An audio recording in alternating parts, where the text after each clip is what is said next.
রাসূলুল্লাহ, জান্নাতি পোশাক কে সর্বপ্রথম পাবে, কে পরবে?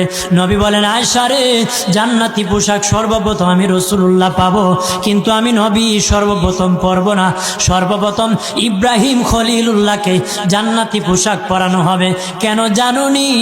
ইব্রাহিম নবীকে নমরুদের আগুনে যখন ফেলে দেওয়া হয়েছিল, দুনিয়ার সব ছেড়ে দিয়েছিল, বাড়ি ছেড়ে দিয়েছিল, সম্পদ ছেড়ে দিয়েছিল, মা বাবা ছেড়ে দিয়েছিল, এমনকি গায়ের জামাও যখন খুলে নেয়, ইব্রাহিম কয়েক কাপড় ছেড়ে দিতে পারি, আমার আসমানের মালিককে ছেড়ে দিতে পারি না। ওই দিন আল্লাহ ইব্রাহিমের সাথে অঙ্গীকার করেছিল, ইব্রাহিম আজকে তোমাকে সকলের সামনে উলঙ্গ করে লজ্জায় ফেলে দিয়েছি ইব্রাহিম, তারপরে তুমি আমাকে ছাড়ো নাই। আমি কিয়ামতের দিন সকলের সামনে মুসলমান, বেঈমান, কাফের, নাস্তিক যারা তোমাকে উলঙ্গ করেছিল, তাদের সামনে আমি আল্লাহ আনুষ্ঠানিকভাবে তোমাকে কাপড় পরায়া দিব।